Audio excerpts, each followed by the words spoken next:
তদানীন্তন সময়ে সাত জাতির শক্তিশালী জাতিদের ভিতরে একটি জাতি, তাদের রাজা ছিল, প্রেসিডেন্ট ছিল সাদ্দাত। ওনার নাম শুনেন না এমন পৃথিবীতে কম মানুষ আছে। সাদ্দাতের নাম শুনেন না এমন মানুষ জমিনে খুব কম আছে। তার জাতিরা, তার দেশের মানুষেরা আগুন পূজা করত, পাথর পূজা করত, পাথরের পূজা করত, মূর্তির পূজা করত। আবার কোন এক সময় ওই সাত জাতির বাদশাহ সাদ্দাত কওমদেরকে ডাকলেন, জাতিদেরকে ডাকলেন, বললেন, তোমরা কেন পাথরের পূজা করো? তোমরা কেন মূর্তির পূজা করো, গাছের পূজা করো, বাঁশের পূজা করো? এইগুলির পূজা করার চেয়ে আমাকে যদি তোমরা কি করো, আমার ইবাদত করো, নাউযুবিল্লাহ, এবং আমার যদি ইবাদত করো, ওই পাথর আগুনের পূজার চেয়ে সবচেয়ে বেশি শ্রেয় হবে, নাউযুবিল্লাহ।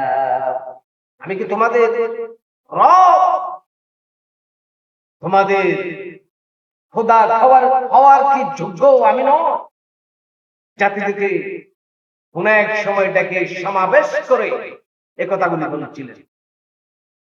জাতিরা চিন্তা করলেন যে আমাদের নেতা, আমাদের সরদার, আমাদের প্রেসিডেন্ট, আমাদের রাজা সাদ্দাত, উনি খুব শক্তিশালী লোক, উনি আমাদের রব হওয়ার যোগ্য রাখে, নাউযুবিল্লাহি মিন যালিক, উনি আমাদের রব হওয়ার যোগ্য রাখে।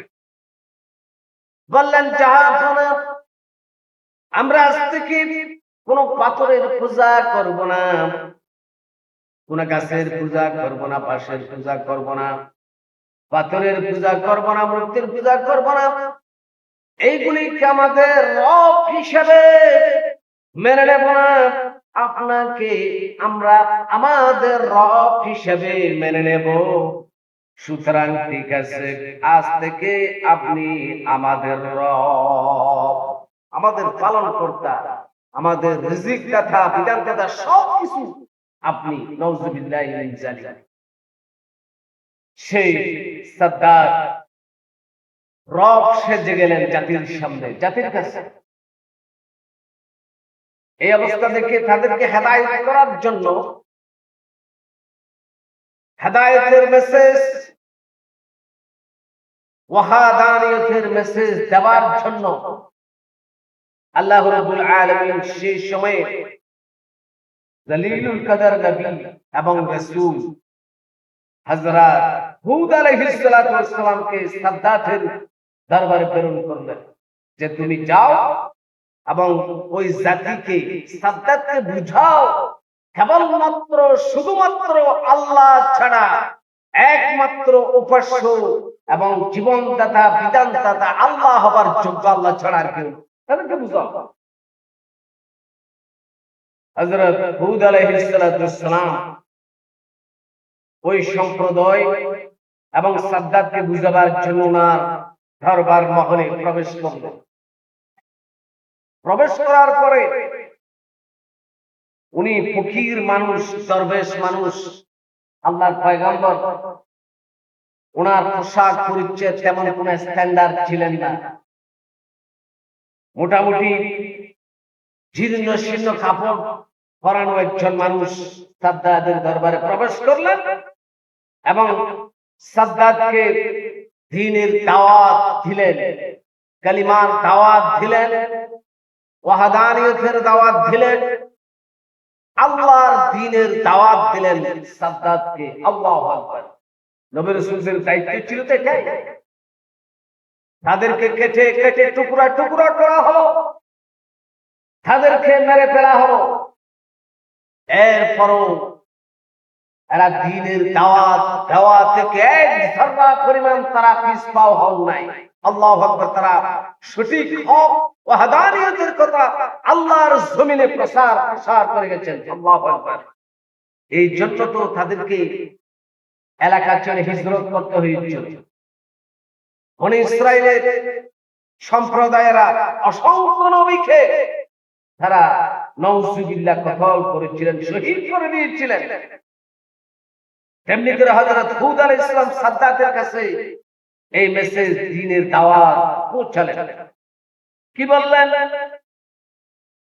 হযরত হুদ আলাইহিস সালাম বললেন, হে সাদ্দাত, তুমি কেন রব দাবি করো? তুমি কেন তোমার জাতিদের প্রভু সেজে বসে আছো? একমাত্র প্রভু, একমাত্র আল্লাহ, একমাত্র আল্লাহ ছাড়া, আল্লাহ ছাড়া আর কোনো আল্লাহ নাই। একমাত্র আল্লাহর উপর ঈমান আনো। আমাকে আল্লাহর নবী হিসেবে মেনে নাও। আল্লাহ ছাড়া কোনো মাবুদ নাই, জীবনদাতা নাই, বিধানদাতা নাই, রিজিক দাতা নাই, এবং পরকাল দাতার কেউ নাই। পরকালে জাহান্নাম জান্নাতের ফয়সালা আমার আল্লাহ রাব্বুল আলামিন করবেন। সুবহানাল্লাহ। দাওয়াত দেওয়ার পরে সাদ্দাত রেগে গেলেন এবং ওনার উজির নাজির যারা ছিলেন তাদেরকে ডাকলেন যে এই দরবেশ ফকির মানুষ কি বলতে চায় শোনো আপনারা। সকলে বললেন যে আপনি এখানে কি চান? বললেন যে না, আমি এখানে দ্বীনের দাওয়াত দিতে এসেছি। আপনারা যে ফাতর মূর্তি এবং আপনারা সাদ্দাত হচ্ছে রব হিসেবে মেনে নিয়েছো, এগুলো বাদ দাও। একমাত্র কেবলমাত্র আল্লাহর উপর ঈমান আনো এবং রিসালাতের উপর স্বীকৃতি দাও। সুবহানাল্লাহ। বন্ধুগণ, একথা বলার পরে সাদ্দাত হযরত হুদ আলাইহিস সালামের উপর রেগে গেলেন। দারওয়ানদেরকে ডেকে বললেন, এই মানুষটির এখান থেকে গলা ধাক্কা দিয়ে নাউজুবিল্লাহ বের করে দাও, দরবার থেকে বের করে দাও। এখানে আমি ছাড়া আর কেউ নাই, আমি ছাড়া আর কোনো নাউজুবিল্লাহ উপরওয়ালা নাই। এখানে আবার কোন আল্লাহ, কোন রব, আবার কোন রবের মেসেজ আমাকে দিলে ওনাকে বের করে দাও। এবং উনি জাহান্নামের ভয় দেখিয়েছিলেন, জান্নাতের সুসংবাদ দিয়েছিলেন। যাওয়ার সময় বলেছিলেন, সাদ্দাত রে, তুমি যদি এগুলো বাদ দাও, আল্লাহর উপর যদি ঈমান আনো, আল্লাহ রাব্বুল আলামিন পরকালে আপনার জান্নাত দান করবেন। সুবহানাল্লাহ। উনাকে বের করে দেওয়া হলো। এরপর উনি যাওয়ার সময় মহান আল্লাহ রাব্বুল আলামিনের দরবারে ফরিয়াদ করলেন, রব্বুল আলামিন, আপনার দ্বীনের দাওয়াত দিতে এসে আমাকে বেইজ্জত হতে হলো, কোনো সমস্যা নাই। তবে আল্লাহ তাআলা উনি আমাকে বেইজ্জত করে বের করে দিলেন। আমি আপনার দরবারে দোয়া করি, মাবুদ, তাদেরকে তুমি অতি সত্তর গজব দান করে দাও, গজব নাযিল করে দাও। বদদোয়া করে বের করে দিলেন। সাদ্দাতের মাথায় উনি যে জাহান্নামের ভয় দেখাইলেন এবং জান্নাতের সুসংবাদ দিয়েছিলেন, এই জান্নাত তার মাথায় ঢুকলো। নাউজুবিল্লাহি মিন যালিক। তখন উজির নাজির, সৈন্য সামর্থ্য যা আছে, প্রজা যা আছে, সবাইকে ডাকলেন, বললেন যে আমার তো কোনো কিছুর অভাব নাই, আমার কোনো কিছুর অভাব নাই। জমিনে আমার জন্য তোমরা একটি কি করো, নাউজুবিল্লাহি মিন যালিক, একটি জান্নাত, বেহেশত তৈরি করো। অর্ডার দিলেন সাদ্দাত। সেই ব্যক্তি অর্ডার দেওয়ার পরে সাদ্দাত যখন অর্ডার দিলেন, তখন পুরো পৃথিবী ঘুরে তাদের পছন্দ অনুযায়ী একটি জায়গা বের করলেন। ওই জায়গা লম্বাই ছিল 140 মাইল লম্বা। জায়গাটা ছিল 140 মাইল লম্বাই ছিল এরিয়া, বেহেশতের ভিতরে।